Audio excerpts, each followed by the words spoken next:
নমস্কাৰ ছাত্ৰ-ছাত্ৰীসকল, তোমালোকৰ চতুৰ্থ শ্ৰেণীৰ গণিত বিষয়ৰ আন এটি ভিডিঅ'লৈ তোমালোকক সকলোকে স্বাগতম জনাইছোঁ।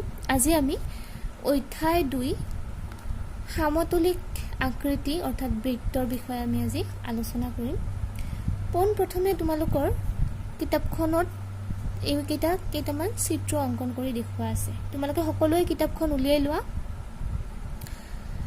আৰু পাঠটো উলাই ললেই তোমালোকে দেখা পাবা এনেকুৱা কেইটামান চিত্ৰ, কেইটামান ৰেখাখণ্ডৰ দ্বাৰা গঠন হোৱা চিত্ৰ আঁকি দিছে, কেইটামান বৃত্তৰ নিচিনা খোলা চিত্ৰ অংকন কৰিছে, কেইটামান বক্ৰৰেখাৰে অংকন কৰিছে।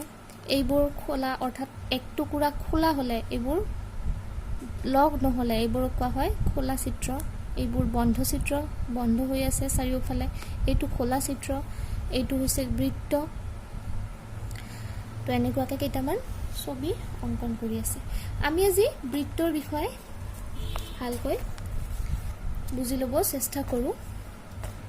বৃত্ত অৰ্থাৎ যে এটা বিন্দু, এটা স্থিৰ বিন্দুৰ পৰা আমি কি কৰোঁ, এক নিৰ্দিষ্ট দূৰত্বত একেই সমতল, এখন সমতল হয়নে, সমতলত অৱস্থিত গতিপথ এনেকুৱাকৈ একেই সমতলত ইয়াৰ পৰা নিৰ্দিষ্ট দূৰত্বত এই কেন্দ্ৰটো, এইটোক আমি কেন্দ্ৰ বুলি ক'ব পাৰোঁ। এইটো আমাৰ কেন্দ্ৰৰ পৰা নিৰ্দিষ্ট দূৰত্বত যিটো বিন্দুবোৰৰ গতিপথ, ইয়াকে কোৱা হয় বৃত্ত। এতিয়া তোমালোকৰ মনত প্ৰশ্ন আহিব যে এনেকৈ আমি এইটো বৃত্ত হ'ব জানো, বা এইটো বৃত্ত হ'ব জানো, বা এইটো বৃত্ত হ'বনে নাই। কিন্তু এই আটাইকেইটা বৃত্ত নহয়। বৃত্ত হ'বৰ কাৰণে আমি অলপ আগতেই ক'লোঁ যে এই কেন্দ্ৰৰ পৰা অৰ্থাৎ এটা স্থিৰ বিন্দুৰ পৰা, এই এটা বিন্দুৰ পৰা এক নিৰ্দিষ্ট দূৰত্বত ইয়াৰ পৰা ইয়ালৈকে যিখিনি দূৰত্ব হ'ব লাগিব, ইয়াৰ পৰা ইয়ালৈকে, ইয়াৰ পৰা ইয়ালৈকে, ইয়াৰ পৰা ইয়ালৈকে চাৰিওফালে সেই একেই দূৰত্ব হ'ব লাগিব। দূৰত্বত একেই সমতলত, এখনেই সমতল ক্ষেত্ৰ, এইখন কি হয় এটা সমতল ক্ষেত্ৰ, একে সমতলত অৱস্থিত বিন্দুবোৰ, এই যে বিন্দুবোৰ এই নিৰ্দিষ্ট বিন্দুৰ একে জোখত আছে, এইবোৰ লগ লাগি যিটো এটা বন্ধ চিত্ৰ গঠন হয়, সেইটো হৈছে আমাৰ কি বৃত্ত। এতিয়া বৃত্ত আমি যিকোনো ঘূৰণীয়া বস্তুৰে আমাৰ বৃত্ত হ'ব পাৰে। ধৰা হ'ল আমি এনেকুৱা এটা মাৰ খাৰু যে থাকে ন, এইটো ঘূৰণীয়া হয়নে নহয়, এইটো ঘূৰণীয়া। তো এনেকুৱা আমি খাৰুৰেও, এনেকৈ ঘূৰণীয়া বস্তুৰেও আমি এটা বৃত্ত অংকন কৰিব পাৰোঁ। খাৰুপাত অলপমান ওখৰা মখৰা, সেইকাৰণে বৃত্তটো ভাল নহ'ব ইয়াৰে, বাট যিয়ে নহওক এনেকুৱাকৈ আমি বৃত্ত অংকন কৰিব। এইটো এটা বন্ধ চিত্ৰ। নাইবা আমি এনেকুৱা বেলেগ ঘূৰণীয়া বস্তুৰেও আমি এটা বৃত্ত অংকন কৰিব পাৰোঁ। এইটো বৃত্ত, মাজত এটা আমাৰ কেন্দ্ৰ আছে। কিন্তু একদম প্ৰপাৰ বৃত্ত আঁকিবলৈ আমি জ্যামিতিত থকা, তোমালোকৰ জ্যামিতি বক্স আছে নিশ্চয়। আগৰ পাঠটোতো আমাক কণমান যন্ত্ৰ লাগিছিলে, যাৰ নাই কিন্তু সোনকালে কিনি ল'বা। এইটো আমাৰ জ্যামিতি বক্স, ইয়াৰে কিছুমান বস্তুৰ লগত আমি চিনাকি হওঁ।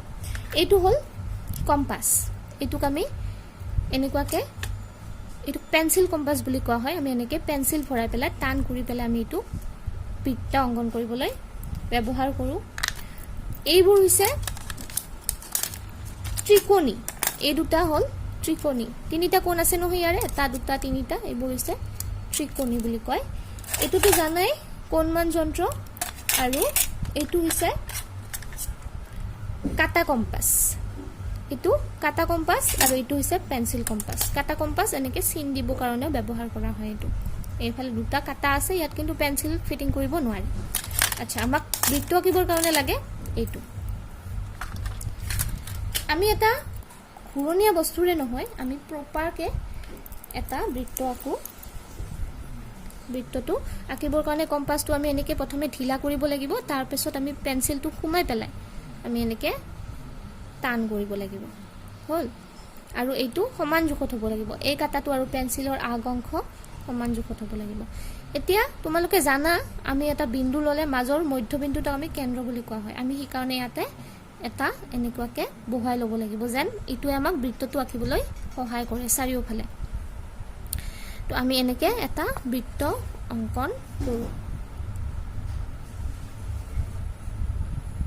আৰু এই কেন্দ্ৰটোৰ পৰা এই সকলো ফালে যিবোৰ দূৰত্ব আছে সেই সকলোবোৰ সমান হয় এই ইটোক আমি যদি কেন্দ্ৰ কওঁ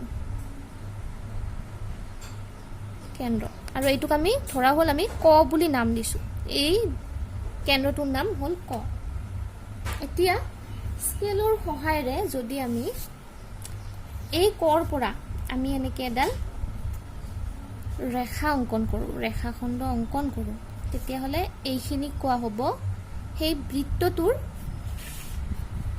ব্যাসাৰ্ধ বৃত্তটোৰ আমি ব্যাসাৰ্ধ বুলি ক'ব পাৰোঁ এই কেন্দ্ৰৰ পৰা পৰিধিলৈকে ইয়াৰ আগতে তোমালোকে পৰিধি কি জানিব লাগিব পৰিধি হৈছে ধৰা হ'ল এডাল খুঁটা বা তাৰ বৃত্তটো অঙ্কন কৰিবলৈ আমাৰ কি লাগে এই কেইটামান বাউন্ডাৰী লাগে সীমা লাগে হয়নে আমি এইটো সিধা আছে কিন্তু আমি যদি এইটোৰ এনেকে বৃত্তটোৰ ওপৰেৰে এনেকে আমি জোড়া লগাই দিও হয়নে দেখিছা এইটো এটা বৃত্ত হৈ গল আমি এটোক যদি খোলা কৰো তেতিয়া হলে আমাৰ যিটো এইটোৰ দূৰত্ব হ'ব দিক হ'ব অৰ্থাৎ আমাৰ এই শাৰীটোৰ এই ৰেখাটোৰ এই বেকা যিটো এই চাৰিও কাষৰ এইখিনি কোৱা হ'ব অৰ্থাৎ এই দিকটোক কোৱা হ'ব এই বৃত্তটোৰ পৰিধি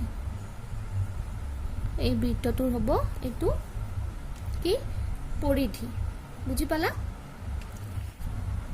এতিয়া এই পৰিধিলৈকে অৰ্থাৎ কেন্দ্ৰৰ পৰা পৰিধিলৈকে যেটো দূৰত্ব হল হেতু কোৱা হল ব্যাসাৰ্ধ এতিয়া ব্যাসাৰ্ধৰ পৰা যদি আমি এনেকে আগুৱাই দিও অৰ্থাৎ কেন্দ্ৰৰ মাজেৰে গৈ পেলাই ইয়াতে লাগিছে এই গুটেই ডালকে আমাৰ ব্যাস বুলি ক'ব নাইবা আমি এনেকুৱাকৈও টানি দিব পাৰো ইয়াৰ পৰা কেন্দ্ৰৰ মাজেৰে যাব লাগিব কিন্তু কেন্দ্ৰৰ মাজেৰে যাব লাগিব এইটোক আমি কি বুলি কম ব্যাস বুলি কম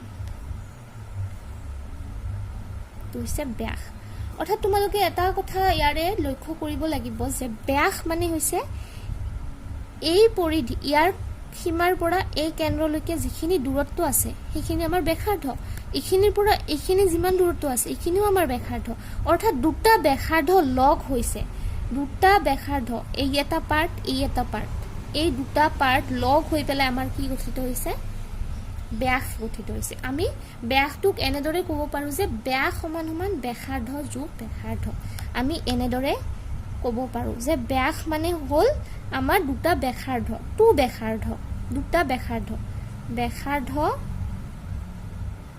যোগ ব্যাসাৰ্ধ দুটা ব্যাসাৰ্ধ পাইছো হয়নে ব্যাসাৰ্ধ আমি কিছুমান এনেকে অঙ্ক কৰিব লাগিব হয় এতিয়া আমি যদি এইটো ব্যাসাৰ্ধটোক নামাকৰণ কৰো ইয়াৰে ক দিছো ইয়াৰে খ হল আৰু ইয়াৰে পৰিধিৰ পৰা আমি যেটো ব্যাস অঙ্কন কৰিছো ইয়াতে আমি নামাকৰণ কৰিব পাৰো যে গ আৰু খ এতিয়া বৃত্তটোৰ কি বুলি কবা যে ক খ অৰ্থাৎ আমি এক নম্বৰ পইণ্ট দি পেলাই যে আমি ক'ব পাৰো যে ক খ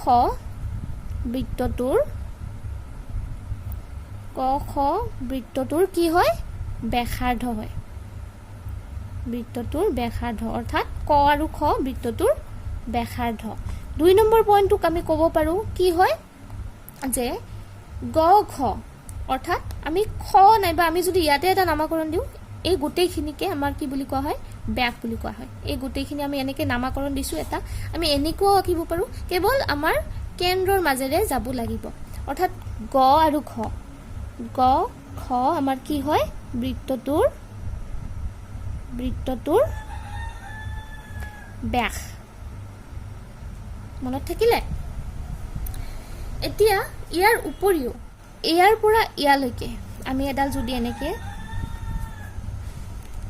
ৰেখাখণ্ড অঙ্কন কৰো এইটোক আমি কোৱা হ'ব যা নাইবা ইয়াৰ পৰা ইয়ালৈকে কেন্দ্ৰক নালাগে কিন্তু কেন্দ্ৰৰ লগত নহয় বা আমি এনেকে অঙ্কন কৰিব পাৰো ইফালে এনেকে অঙ্কন কৰিব পাৰো এনেকে অঙ্কন কৰিব পাৰো এইটো কোৱা হয় যা। এতিয়া যাক তুমি এনেকৈ সমসংজ্ঞা দিব পাৰা যে বৃত্তৰ ওপৰত, অৰ্থাৎ এই বৃত্তটোৰ ওপৰত অৱস্থিত যিকোনো দুটা বিন্দু, এই যিকোনো দুটা বিন্দু সংযোগী, এয়া বিন্দু, এইবোৰ গোটেই বিন্দুবোৰৰে সমষ্টি হয়নে? এই যিকোনো দুটাৰ বিন্দু যদি আমি কি কৰোঁ, সংযোগ কৰি দিওঁ, সংযোগী এই ৰেখাখণ্ডডাল কি হৈছে, এই ৰেখাখণ্ডডাল হ'ল এই বৃত্তটোৰ যা। বুজি পালা? তো আমি ইয়াৰে বৃত্তটোৰ কি কি পালোঁ? প্ৰথমে পৰিধি পালোঁ, ব্যাসাৰ্ধ পালোঁ, ব্যাস পালোঁ, আমি যা পালোঁ, আৰু লগতে আমাৰ কেন্দ্ৰটোতো আছে, কেন্দ্ৰটো আমাক লাগিব। আমি যাটোক আৰু এনেকৈ ক'ব পাৰোঁ যে বৃত্তৰ ব্যাসডাল, এই যে ব্যাসডাল আছে দুটা বিন্দুৰ সংযোগী অৰ্থাৎ কেন্দ্ৰৰ মাজেৰে গ'লে যে বৃত্তটোৰ ব্যাসডাল তাৰ দীৰ্ঘতম যা, যা বুলি ক'ব পাৰি। বুজি আছা ন কথাবোৰ? তোমালোকে এই বৃত্তৰ যিবোৰ নামাকৰণবোৰ মনত ৰাখিবা।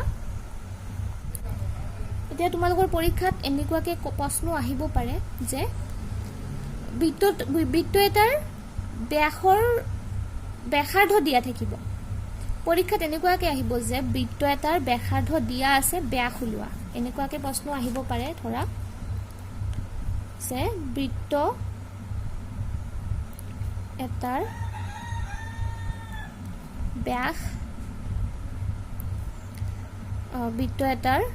ব্যাসাৰ্ধ কিমান? ধৰা হ'ল 4 চেণ্টিমিটাৰ, 4 চেণ্টিমিটাৰ।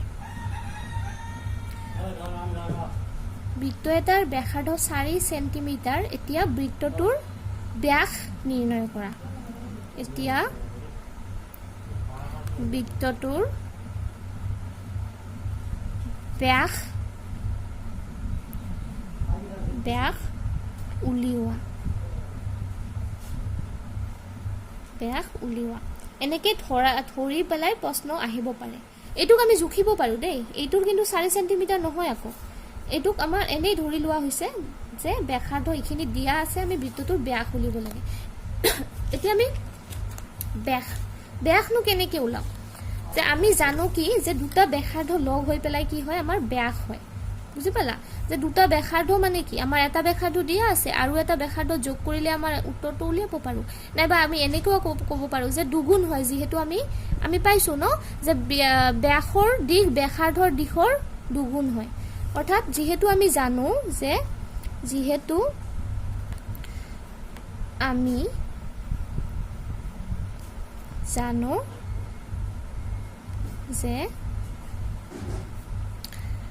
ব্যাসৰ দিশ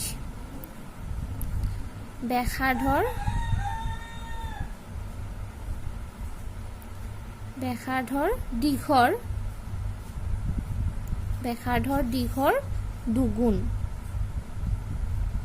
অৰ্থাৎ আমাৰ কি হয়, এই ব্যাসডালৰ যিটো দিশ হয় আমাৰ ব্যাসাৰ্ধৰ দুগুণ হয়, দুটা ব্যাসাৰ্ধ হয়। এতিয়া আমি এনেকৈ যদি আমি সলভ কৰোঁ যে এতেকে ব্যাস সমান সমান কিমান হ'ব? ব্যাস সমান সমান কিমান হ'ব কোৱা? 2 পূৰণ ব্যাসাৰ্ধ, অৰ্থাৎ দুটা ব্যাসাৰ্ধ, 2 পূৰণ ব্যাসাৰ্ধ। এতিয়া 2 পূৰণ আমাক দিয়া আছে ব্যাসাৰ্ধ, আমি ব্যাসাৰ্ধৰ মানটো বহুৱাই দিব পাৰোঁ যে 2 পূৰণ কিমান হ'ব? 4 চেণ্টিমিটাৰ। চেণ্টিমিটাৰটোক আকৌ আমি ইংৰাজীত এনেকুৱাকৈ দিব পাৰোঁ দেই, CM বুলি আমি এনেকৈ স্মল আখৰেৰে দিব পাৰোঁ। এইটো মানে হৈছে চেণ্টিমিটাৰ। এতিয়া এইটো পূৰণ কৰি দিয়া, কিমান হ'ব? 4 দুগুণ 8 চেণ্টিমিটাৰ। বুজি পালা? এতিয়া আমি কি পালোঁ যে এতিকে বৃত্তটোৰ ব্যাস সমান সমান 8 চেণ্টিমিটাৰ হ'ল। আমি এনেকৈ ওলাব পাৰোঁ যদি আমাক দিয়া থাকে ব্যাসাৰ্ধৰ দিশটো। আৰু এটা উদাহৰণ চাওঁ, তেতিয়া আৰু ভালকৈ বুজি পাবা। এইবাৰ আমি এটা সৰুকৈ বৃত্ত অংকন কৰোঁ। ইয়াৰে আমি কি ওলাব লাগে? ব্যাস উলিয়াব লাগে। এইটো আমাৰ ধৰা হ'ল কেন্দ্ৰ। তো আমি এনেকুৱাকৈ এটা বৃত্ত অংকন কৰিলোঁ। হ'ল। তোমালোকে জানাই এইটো কি বৃত্তটোৰ কেন্দ্ৰ এই কেন্দ্ৰৰ পৰা আমি যেতিয়া পৰিধিলৈকে আমি এডাল ৰেখাখণ্ড যেতিয়া অংকন কৰিম হয় এইটো কি বুলি কোৱা হ'ব ব্যাসাৰ্ধ বুলি কোৱা হ'ব এইটো ব্যাসাৰ্ধ তোমালোকে সকলোৱে এইটো গম পালা এতিয়া আমি ব্যাসাৰ্ধৰ জোখটো নিৰ্ণয় কৰিব পাৰো কিন্তু বৃত্ত এটাৰ আমি কি কৰিব পাৰো অসংখ্য ব্যাসাৰ্ধ অংকন কৰিব পাৰো দেই এটো অকল মই ইপিনে দি আছো সেই কাৰণে এইখিনি ঠাইতে যে ব্যাসাৰ্ধ হ'ব হেতু নহয় আমি এইফালে অংকন কৰিব পাৰো এইফালে অংকন কৰিম মুঠতে অসংখ্য এটা বৃত্তত অসংখ্য ব্যাসাৰ্ধ আমি অংকন কৰিব পাৰো এতিয়া আমি ইটো জোখ লও কিমান হ'ব ইয়াতে 2 সেন্টিমিটাৰ আছে অৰ্থাৎ আমি ইটো কিমান আছে 2 সেন্টিমিটাৰ আছে আমাৰ ব্যাসাৰ্ধটো আমি গম পালো এতিয়া আমি কি জানো আমি জানো যে কিমান ব্যাস সমান 2 পূৰণ ব্যাসাৰ্ধ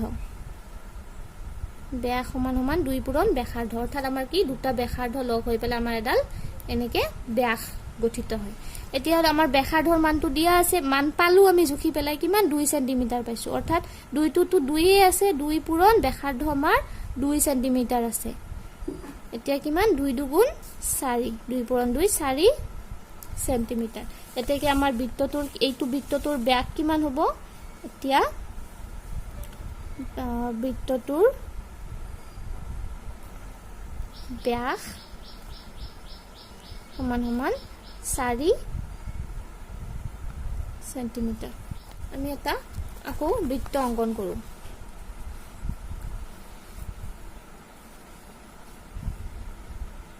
আমাৰ এইটো কেন্দ্ৰ আৰু আমি এটা এবাৰ আগতীয়াকে সৰুকে এটা আঁকিলো এতিয়া আমি এটা ডাঙৰ অংকন কৰো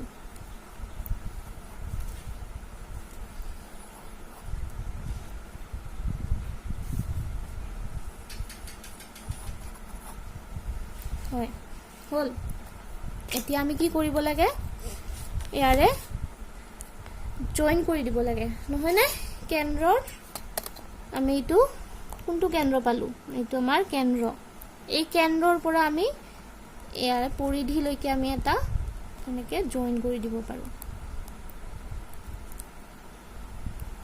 তো হল এইটো আমি কি পালো ব্যাসাৰ্ধ পালো এতিয়া আমি এইটো জোখ লও কিমান আকিলো এয়া 6 সেন্টিমিটাৰ অৰ্থাৎ আমাৰ এইটো কিমান 6 সেন্টিমিটাৰ তো আমি ব্যাসাৰ্ধ গম পালো আমাৰ বৃত্তটোৰ ব্যাসাৰ্ধ হৈছে 6 সেন্টিমিটাৰ আমি আগৰ নিচিনাকৈ এবাৰ ব্যাস ওলাব পাৰো ন আমি জানো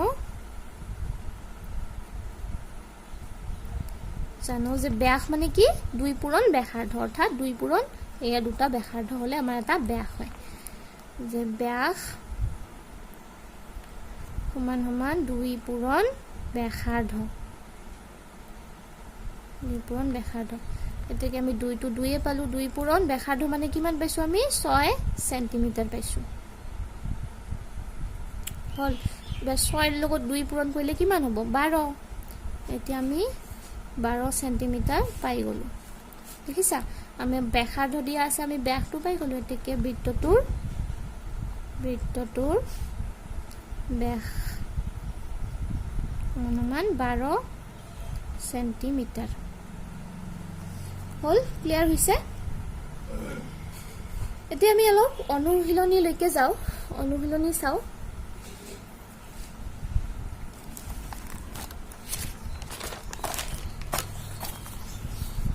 অনুশীলনী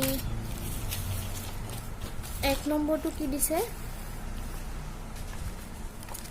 অনুশীলনী 1 নম্বৰটো দিছে যে তোমালোকৰ বহিত কেইটামান খোলা চিত্ৰ আৰু কেইটামান বন্ধ চিত্ৰ একদমই সহজ তোমালোকে জানা এইবোৰ খোলা চিত্ৰ এইবোৰ যেতিয়া আমি এনেকুৱাকে এইটো খোলা চিত্ৰ হয় নাইবা এইটো খোলা চিত্ৰ হয় ইংৰাজীৰ যেটো যদি আমি ইউ আখৰটো লিখো এইটো খোলা চিত্ৰ হ'ব হল এইকেইটা খোলা চিত্ৰ এনেকে বহুত সমতল ক্ষেত্ৰত তোমালোকে বহুত চিত্ৰ অংকন কৰিব পাৰা বন্ধ চিত্ৰ হলে আমি যদি এইকেইটা ত্ৰিভুজ এনেকে এটা অংকন কৰি দিও বন্ধ চিত্ৰ হল নাইবা আমি ইংৰাজীৰ ও আখৰটো আঁকো তেতিয়া হলে এইটো কি হ'ব বন্ধ চিত্ৰ হল মুঠতে যদি আমাৰ সীমাখিনি বন্ধ হৈ থাকে এইটো হৈছে বন্ধ চিত্ৰ আৰু যদি আমাৰ অলপমান খোলা হৈ থাকে ধৰা হল আমাৰ এনেকুৱাকে এইটো দেখিছা এইটো খোলা চিত্ৰ আৰু খোলা চিত্ৰ ক'ত আছে এইটো খোলা চিত্ৰ এইটো খোলা এইবোৰ যিবোৰ বন্ধ হৈ থাকে এয়া ৰেখাখণ্ড দি বন্ধ চিত্ৰ অংকন কৰা হৈছে এইবোৰ হৈছে বন্ধ চিত্ৰ তোমালোকৰ ইচ্ছামতে বহীত অংকন কৰিবা তাৰপিছত 2 নম্বৰটো চোৱা 2 নম্বৰটো কি দিছে যে পেন্সিল কম্পাছৰ সহায়ত কেইটামান বৃত্ত অংকন কৰা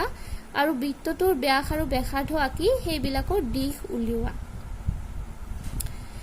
ব্যাস আৰু ব্যাসাৰ্ধ আঁকি পেলাই সেইবিলাকৰ দিশ উলিয়াব দিছে এতিয়া আমি আগৰ নিচিনা এনেকৈ আমি বৃত্ত অংকন কৰিছিলো ন আমি এইটো বৃত্ত অংকন কৰিছিলো ইয়াৰে ব্যাসাৰ্ধ আমি নিজে লৈছো ব্যাসটো আমি এনেকৈ আগবঢ়াই দিলে আমি ব্যাসটো পাওঁ আচ্ছা আমি এক্সট্ৰাকে কৰি লওঁ 2 নম্বৰটো কি দিছে যে আমি এটা বৃত্ত অংকন কৰিব লাগিব প্ৰথমে আমি এটা এনেকৈ বৃত্ত অংকন কৰি লৈ লওঁ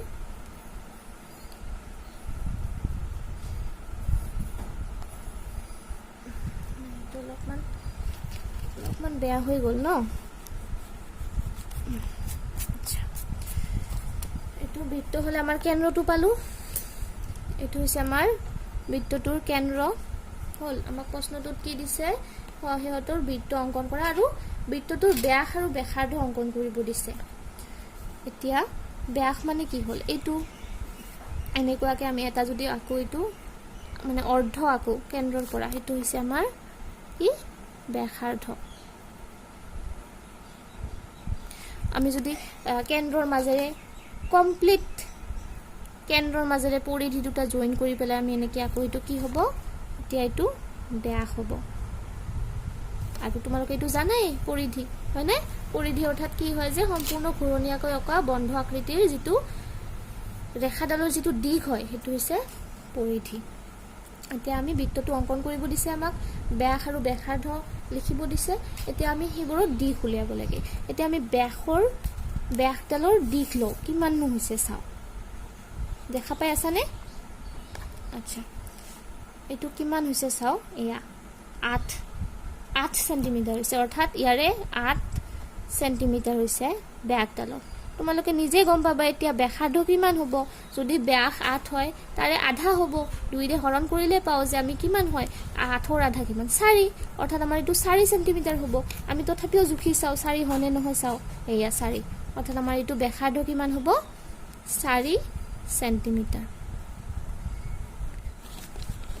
নাইবা আমি যদি অকল ব্যাসাৰ্ধটো আঁকো তেতিয়াহলে আমি এনেকে উলিয়াব লাগিব আমাক ব্যাসটো দিয়া নাই আমি ব্যাসাৰ্ধটো উলিয়াব লাগিলে আমি এনেকে 2 পূৰণ ব্যাসাৰ্ধ এনেকে আমি উলাই দিব পাৰো তো আজিলৈ তোমালোকে কি শিকিলা অলপমান পঢ়াই লও তোমালোকে প্ৰথমে কি শিকিলা যে বৃত্ত এটাৰ কি থাকে কেন্দ্ৰ থাকে আৰু কেন্দ্ৰটোৰ পৰা কি হয়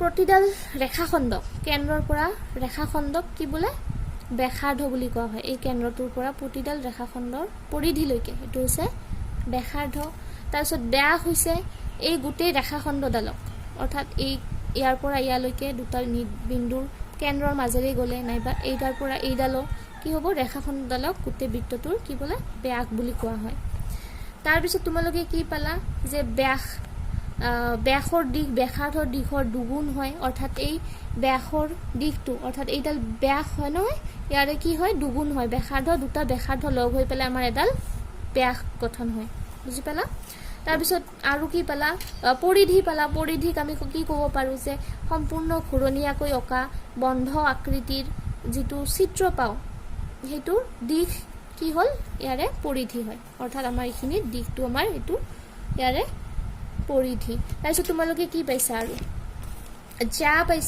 যা মানে কি হয় বৃত্তৰ ওপৰত অৱস্থিত যিকোনো দুটা বিন্দু কি হৈছে সংযোগী যিটো ৰেখা হৈছে হেতুক যা বুলি কোৱা হয় নাইবা আমি এনেকুৱা ক'ব পাৰো যে বৃত্তৰ কেন্দ্ৰক আমি অৰ্থাৎ বৃত্তৰ কেন্দ্ৰৰ মাজেৰে যাব লাগিব কেন্দ্ৰক আমি যিকোনো যাকে অৰ্থাৎ যাটো অসংখ্য থাকে ব্যাসাৰ্ধ অসংখ্য থাকে আমি কি হয় এই যিকোনো যাকে কি বুলি কোৱা হয় ব্যাস বুলি কোৱা হয় বুজি পালা আমি বৃত্তটোৰ এইখিনিয়ে শিকিলো এতিয়া নেক্সট ক্লাছত আমি ইয়াৰে যিখিনি ৰৈ যোৱা অনুশীলনীখিনি আকৌ এবাৰ আলোচনা কৰিম আজিলৈ এইখিনিয়ে তোমালোকে ঘৰত এনেকৈ বৃত্ত অংকন কৰি পেলাই ব্যাস উলিয়াবা ব্যাসাৰ্ধ উলিয়াবা দিশ এইবোৰৰ দিশ উলিয়াবা আৰু ঘৰত এনেদৰে নিজে অভ্যাস কৰিবা আজিলৈ এইখিনিয়ে নমস্কাৰ